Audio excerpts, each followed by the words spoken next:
이 시간 증거하는 하나님 말씀 제목은 기이한 일을 행하시는 하나님과 동행하며 그분을 높이고입니다. 이 말씀 증거할 때 우리 모두가 함께 은혜 받는 귀한 시간이 되었으면 좋겠습니다.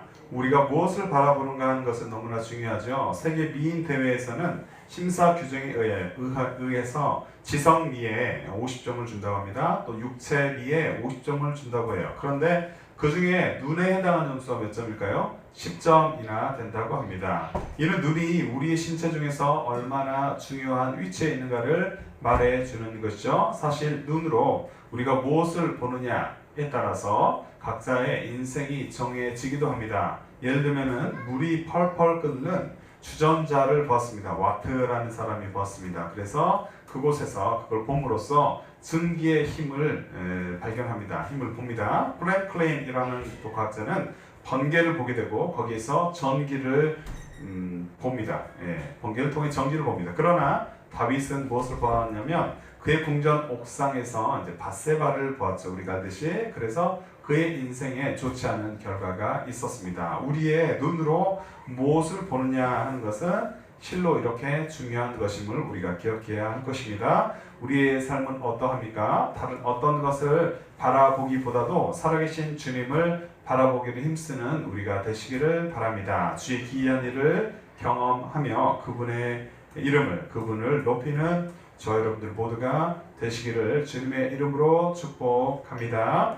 공의로 통치하시는 하나님을 찬양하는 우리 모두가 되었으면 좋겠습니다. 왕이신 하나님은 공의로 세상을 통치하십니다. 그래서 악인에게 징벌을 내리시죠. 그리고 의인에게는 무엇을 내리십니까? 복을 내려주십니다. 그렇게 악인에게는 징벌, 그리고 의인에게는 복을 내려주시는 좋으신 주 하나님이 되십니다. 또한 다스리는, 그분께서 다스리는 모든 식물에게는 무엇을 줍니까? 모든 생물에게는 무엇을 줍니까? 식물을 제공하여 주시죠. 먹을 거리를 제공하여 주십니다. 그래서 그들의 소원을 만족시켜 주십니다. 이러한 하나님의 완전하고 영원한 통치하심, 그것은 모든 성도의 찬송의 주제가 됩니다. 그런데 다윗은 이 시에서 하나님이 구주이심을 생각하고 찬송하고 있습니다. 그는 하나님을 뭐라고 고백하였냐면 왕이라 라고 고백합니다. 1절에. 그리고 2절에 보니까 그 이름을, 주님의 이름을 높입니다.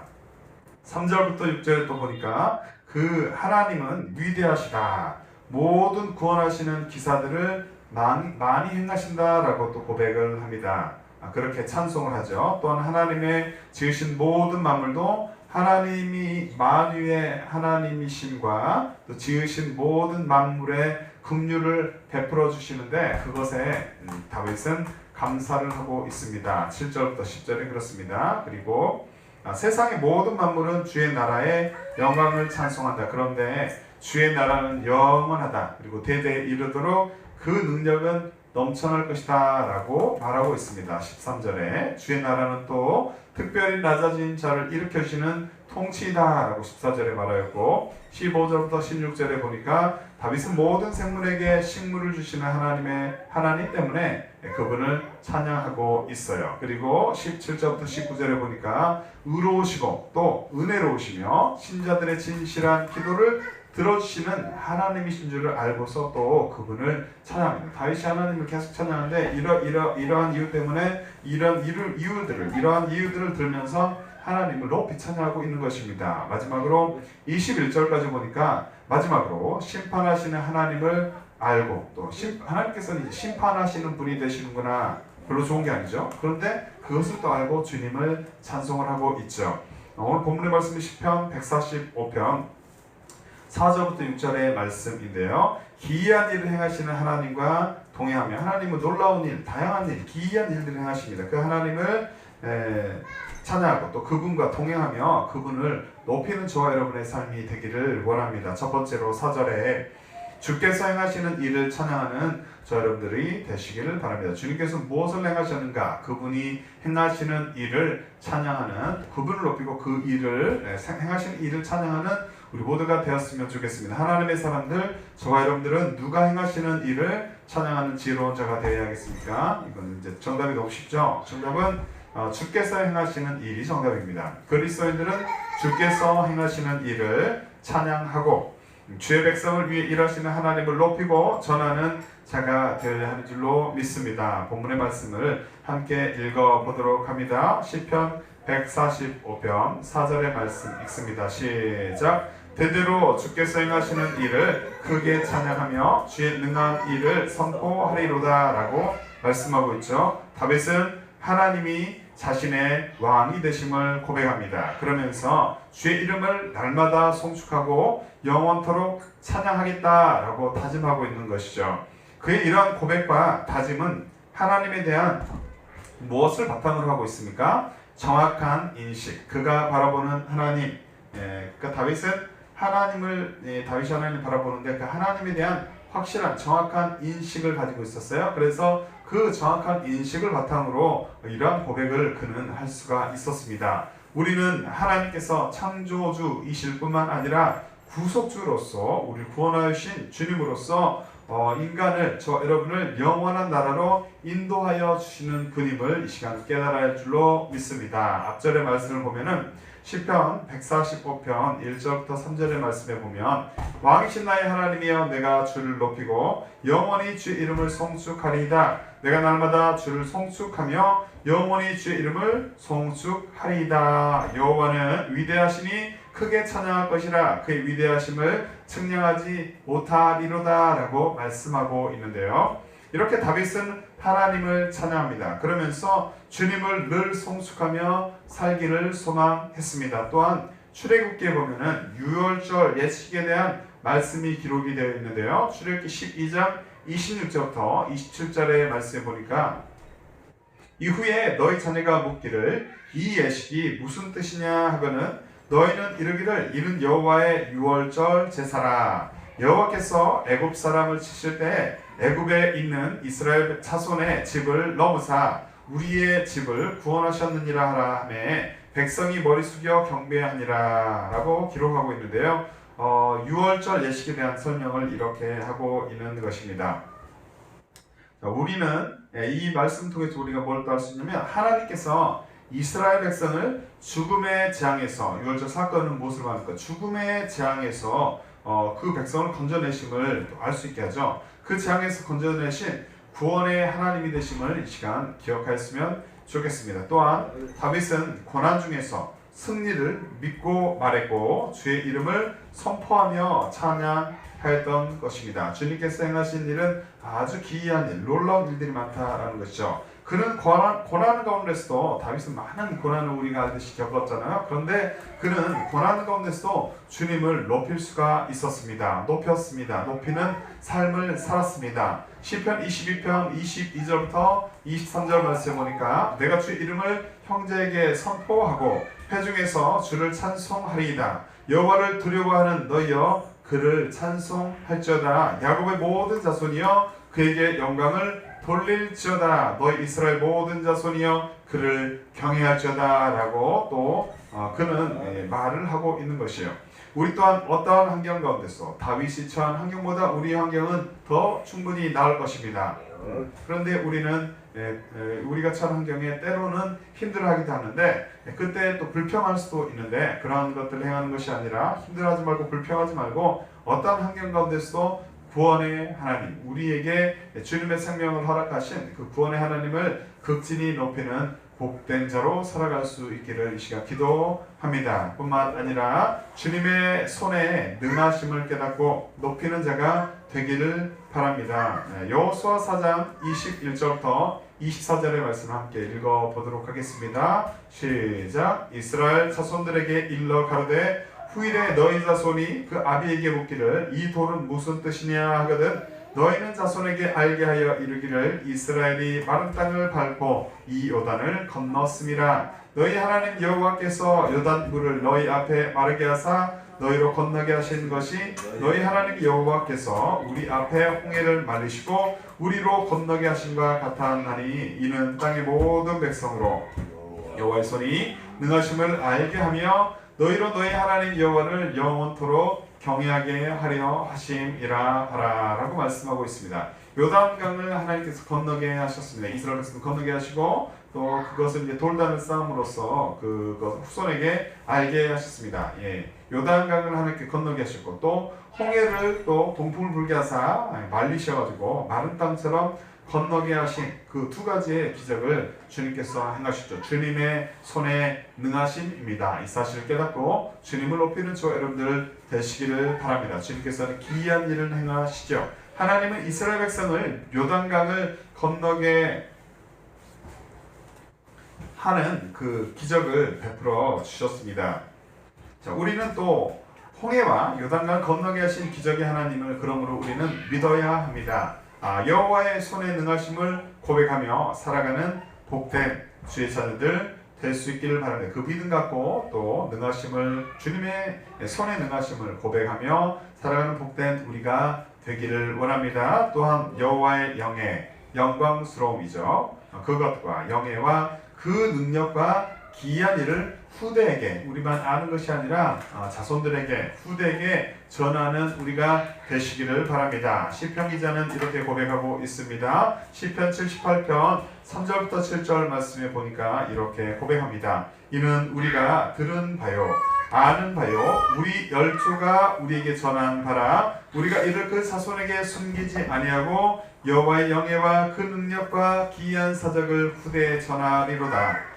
여호와께서 증거를 야곱에게 세우시며 법도를 이스라엘에게 정하시고 우리 열조에게 명하사 저희 자손에게 알게 하라 하셨으니 이는 저희로 후대 곧 후생 자손에게 이를 알게 하고 그들은 일어나 그 자손에게 일러서 저희로 그 소망을 하나님께 두며 하나님의 행사를 잊지 아니하고 오직 그 계명을 지켜서라고 말씀하고 있습니다. 후손에게 이를 알게 하고 주님의 행하심을 주님의 업적을 알게 하고 라고 기록하고 있죠. 이렇게 우리의 후손들에게도 주님의 행하심을 우리만 경험하고 고백하고 우리만 좋아하고 또 주님을 인정하는 것이 아니라 이 사실 나에게 있었던 간증들을 후손들에게 주님의 일하심을 기이한 일 행하신 그 주님의 일을 후손들에게 전하는 은혜가 우리 모두에게 있기를 바랍니다. 주의 백성을 위해 저 여러분을 위해서 일하시는 하나님을 찬양하고 전하는 우리 모두가 되시기를 바랍니다. 히스기야가 병이 들었습니다. 또 얼굴을 그래서 벽으로 향하고 얼마나 슬펐던지 왕의 신분을 내려놓고 체면을 다 내려놓고서 왕의 신분이었지만 체면을 내려놓고서 벽으로 얼굴을 향하고서 기도합니다. 그러니까 하나님께서 감동을 받아서 그 기도에 응답하셔서 질병을 낫게 하셨죠. 병을 고쳐주셨습니다. 그때 히스기야는 이렇게 고백하고 있어요. 오직 산자 곧 산자는 오늘날 내가 하는 것과 같이 주께 감사하며 주의 신실을 아비가 그 자녀에게 알게 하리다 라고 고백합니다. 이사야서 38장 19절의 말씀이죠. 자신이 그렇게 고침받고 주님께 영광 돌리고 백성들에게 또 자녀에게 이렇게 해라 라고 권면을 하고 있는 것입니다. 보이지 않는 하나님이라 생각하며 그분이 죽어있는 것처럼 느끼며 혹시 여러분 세상을 살아가고 있으니까 그렇게 세상을 살아가지 마시고 살아계신 하나님 여러분의 눈에는 보이지 않지만 여전히 우리가 태어나기 이전부터 존재하시고 천지를 창조하셨던 그때부터 알파와 오메가가 되시는 그 하나님 살아계신 하나님의 행하시는 일을 경험할 수 있기를 바랍니다. 그리고 주의 백성을 위해 일하시는 저 여러분을 위하여서 여전히 일하시는 하나님 그 좋으신 하나님을 높이시고 전하는 복된 우리 모두가 되시기를 주의 이름으로 축복합니다. 두 번째로 5절 말씀 중심으로 주의 존귀하고 영광스러운 위엄을 읊조리는 우리가 되시기를 바랍니다. 하나님의 사람들은 누구의 존귀하고 영광스러운 위엄을 읊조리는 지혜로운 자가 되어야 하겠습니까? 그리스도인들은 주의 존귀하고 영광스러운 위엄을 읊조리고 주의 말씀을 가르치는 자가 되어야 할 줄로 압니다. 본문의 말씀을 함께 읽어봅니다. 시편 145편 5절의 말씀 시작. 주의 존귀하고 영광스러운 위엄과 주의 기이한 일들을 나는 작은 소리로 읊조리리다. 다윗은 이렇게 주의 기이한 일들을 자기의 목소리로 읊조렸던 것이죠. 여기서 읊조리리다는 무엇이냐면 진리를 깨닫기 위해 전심으로 찾고 구하는 상태 그뿐만 아니라 남들에게 전하라고 애쓰는 것을 의미하고 있습니다.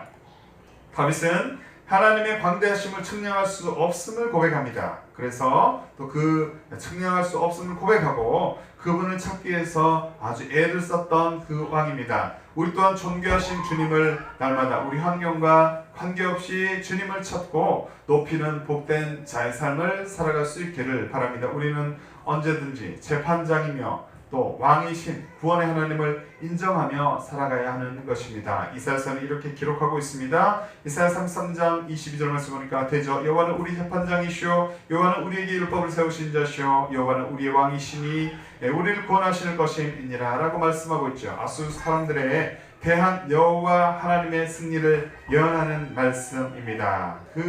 억압받는 환경 가운데서 여호와께서 승리의 하나님이 되실 것이다 라는 것을 예언한 말씀인데 그는 하나님께 은혜를 구하며 이렇게 기도하였던 것입니다. 재판장이시며 구원자이신 하나님을 인정하는 우리가 되시길 바랍니다. 또 그분을 날마다 묵상하는 복이 우리에게 있기를 기도합니다. 주의 의를 말하고 주의 말씀을 의지하여 늘 그분을 고백하는 그리스도인들이 되시기를 바랍니다. 코로나19 바이러스 때문에 우리가 열악한 환경 가운데서 우리가 또 어려운 마음을 가지고 살아갈 수도 있겠지만 늘 여전히 역사하신 그 하나님을 의지하고 높이고 고백해야 할 줄로 믿습니다. 시편 기자는 이렇게 고백하였습니다. 시편 71편 24절 말씀 보니까 내 혀는 종일토록 주의 의를 말씀하오리니 나를 모색하려 하던 자가 수치와 무한을 당함이니이다 라고 말씀하였습니다. 공동 번역으로 보니까 시편 71편 24절의 말씀을 보면 나의 혀가 종일토록 당신의 정의를 이야기하리이다. 나를 모함하던 자들 수치와 망신을 당하여라. 자기는 여전히 모욕을 당하고 또 어려운 가운데 시인은 있었지만 주님을 의지했습니다. 또 그분의 하나님의 여전히 자기를 보시고 자기를 위해서 자기 편에 되어시는 그 하나님을 당신의 정의를 그분의 정의를 여전히 말하고자 했던 것입니다. 주님을 묵상하며 따라갈 때 결국 믿음으로 승리하게 됨을 우리가 깨달으시기를 바랍니다. 어떠한 환경 가운데서도 그러므로 우리는 주님을 신뢰하며 그분을 고백하는 아름다운 고백을 하는 복된 자의 삶을 살아갈 줄로 믿습니다. 뿐만 아니라 광대하시며 존귀와 권위를 입으신 주님을 깨닫는 자가 되시기를 바랍니다. 함께 읽어보죠. 시편 104편 1절부터 2절의 말씀을 읽습니다. 시작. 내 영혼아 여호와를 성축하라. 여호와 나의 하나님이여 주는 심히 광대하시며 존귀와 권위를 입으셨나이다. 주께서 옷을 입음같이 빛을 입으시며 하늘을 비장같이 치시며 라고 말씀합니다. 하나님은 천지를 창조하셨습니다. 하늘을 말리우게 하실 수도 있고 또 여전히 모든 세계를 주관하시며 우주를 주관하시며 운행하시는 그런 컨트롤하시는 주님이 되시죠. 천지를 지으신 하나님은 하늘을 휘장같이 치셨습니다. 그리고 두루마기처럼 빛을 휘감으신 위엄과 영광의 옷을 입으신 주가 되심을 기억하시기 바랍니다. 이렇게 광대하시고 존귀하신 주님을 저 여러분이 믿고 있습니다. 그분을 또 믿고 있음에 우리가 감사하시고 늘 겸손한 자세로 그분을 높이는 지혜가 저 여러분들 모두에게 있기를 바랍니다. 다니엘서에 보면은 느부갓네살의 이야기가 기록이 되어 있는데요. 느부갓네살 왕은 교만했습니다. 왕이 되면 누구나 교만할 수 있잖아요. 그래서 자신도 모르게 모든 걸 가지고 자기 말대로 되니까 교만하게 됩니다. 그런데 수위가 높아지면 하나님보다 위에 있으려고 하죠. 그는 어쨌든 교만함으로 인하여서 하나님께 7년 동안 들에서 짐승처럼 사는 그런 징계, 하나님께 징계를 받는데 그 징계가 무엇이냐면 7년 동안 짐승처럼 네 발로 기면서 이슬을 맞으면서 그렇게 살게 되었습니다. 주님의 때가 되었습니다. 7년이 지난 후에 이제 회복의 때가 되었습니다. 7년이 지난 그 후 주님의 때가 되어서 느부갓네살 왕은 이제는 회개하며 또 하나님을 인정하며 주님을 높이게 됩니다. 그때야 높일 수가 있었습니다. 다니엘서 4장 37절 말씀 보니까 그러므로 지금 나 느부갓네살이 하늘의 왕을 찬양하며 칭송하며 존경하노니 그의 일이 다 신실하고 그의 행하심이 의로우심으로 무릇 교만하게 행하는 자를 그가 능히 낮추심이니라 라고 고백을 하고 있는 것입니다.